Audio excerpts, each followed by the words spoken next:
Bonjour à toi, cher spectateur. Le sel des larmes de Philippe Garrel, c'est un cinéaste à part, Philippe Garrel. Un cinéaste qui a tendance à toujours raconter un peu la même histoire, en essayant de nous faire croire que, en variant les personnages, ça suffira à en faire un tout nouveau film. Mais il est clair et net que s'il fallait trouver un fil conducteur à toute l'œuvre de Philippe Garrel, il n'est pas bien compliqué à trouver, contrairement à d'autres réalisateurs où il faut un peu plus fouiner. Parce que ça sent dès ses pitchs qu'il est fasciné par l'amour. Et l'amour sous différents angles. Le résumé pour faire simple, Luc s'apprête à rentrer dans l'une des plus grandes écoles d'ébénistes de France. Alors qu'il s'apprête donc à partir pour Paris, son idée de l'amour va être questionnée par trois femmes, Jemila, Geneviève et Betsy. Comment être gentil? C'est un peu toujours la même chose quand même. Le sel des larmes est pas un mauvais film. Je peux pas dire que je l'ai vraiment trouvé mauvais, c'est pas le cas.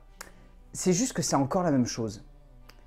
Et au bout d'un certain stade, en fait, les films de Philippe Garrel, on en arrive à cet énorme problème, c'est qu'il n'y a pas grand chose à raconter.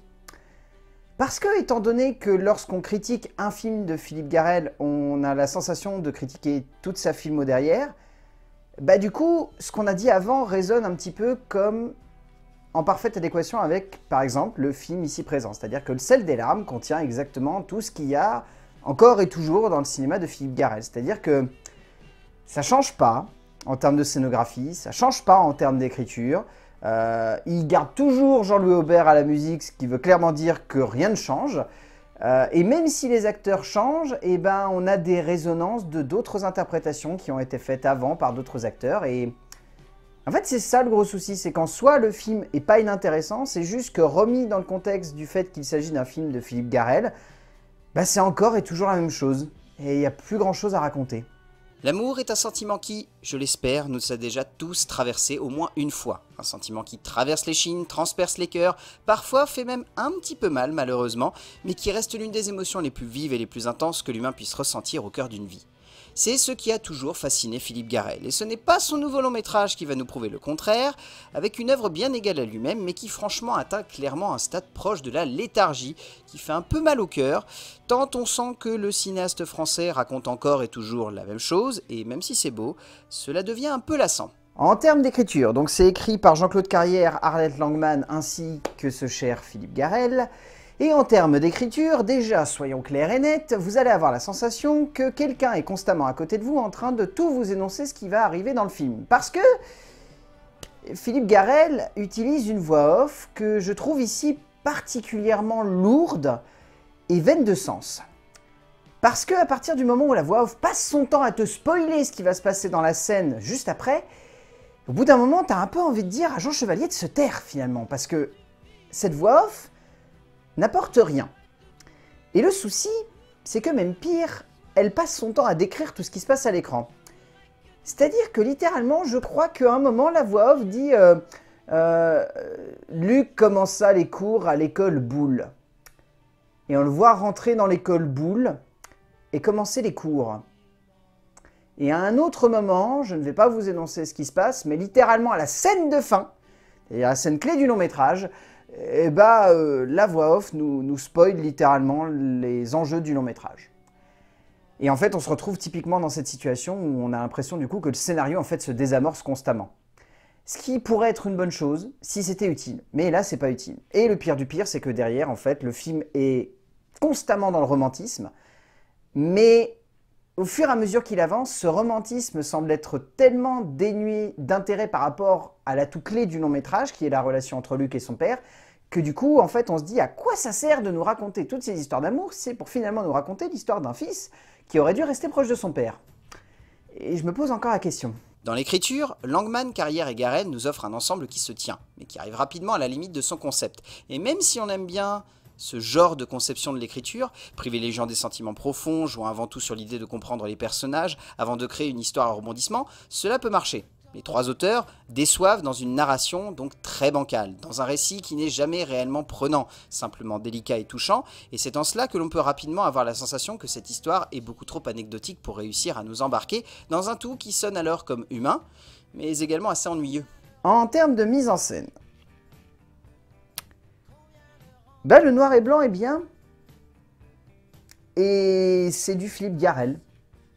Qu'en soi, c'est plutôt intéressant, mais encore faudrait-il être fan de Philippe Garrel. C'est ça le souci, c'est que je me mets vraiment à la place d'une personne qui n'a jamais vu de film de Philippe Garrel et qui s'est dit « Allez, il y a l'actrice de Divine qui est dedans, ça peut être bien et je vais aller voir ce que ça va donner. » Bah franchement, ces personnes-là vont être complètement à côté de la plaque parce que si on ne connaît pas un minimum le style de Philippe Garrel, honnêtement, on va être complètement à côté. On va regarder un film, on va avoir la sensation que ça tourne un peu autour du pot et que ça raconte un peu toujours la même chose et que ça passe son temps à nous décrire tout ce qui se passe à l'écran et que ça abuse des jolies filles nues et qu'à un moment il faudrait montrer autre chose que des filles nues et que c'est bien de nous montrer des triangles amoureux, mais des triangles amoureux comme ça, bah, ça donne envie de s'arracher les yeux parce qu'on comprend pas pourquoi le personnage reste dans cette situation et nous le montrer agir comme un con, enfin... Le souci, c'est que la mise en scène de Philippe Garrel, en soi, est plutôt classe. Son noir et blanc est élégant, sans être forcément hyper novateur. C'est un noir et blanc qui est assez simple, et on a presque la sensation que Philippe Garrel fait du noir et blanc parce que c'est son style, et que s'il faisait du couleur, les gens diraient « Oh bah dis donc, c'est pas du Philippe Garrel !» Et c'est hallucinant de voir un réalisateur autant se complaire dans son propre style. Savoir qu'il n'est pas mauvais, qu'il n'est pas non plus extraordinaire, et que ça suffit. Et c'est un peu dommage, parce qu'on sent que derrière, il y aurait des choses à exploiter. Et il y a un seul moment où j'ai vu Philippe Garrel dire « Oh là là, je m'emballe, je fais un gros plan ». Sinon, le reste du temps, on a toujours les mêmes mesures de cadre et c'est un peu bizarre quand même. Le noir et blanc de Garrel est beau, mais au bout d'un moment on sent qu'il en a clairement fait le tour. La mise en scène simple et juste du cinéaste français fonctionne, mais elle sonne assez rapidement comme monotone, comme trop simple justement, ayant tendance à nous pousser vers une forme de lassitude. Même si l'on aime franchement ce que traverse le personnage de Luc, même si l'on s'attache à cette narration, même si l'on comprend les gestes et les actions de ce héros par moments très antipathiques, on sent que Garrel fait le tour de son personnage au bout de 1h20 de métrage, et après malheureusement, on sent qu'il ne fait pas grand chose de plus pour habiter son film. En termes de casting, Oulaya Mamra ainsi que Louise Chevillotte sont excellentes dans les rôles de Djemila et de Geneviève, les deux actrices étant lumineuses et radieuses quand elles apparaissent à l'écran.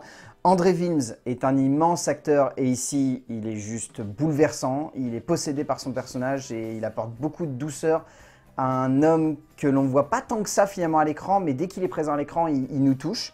Souela Yacoub dans le rôle de Betty est pas mal non plus, j'ai trouvé assez élégante.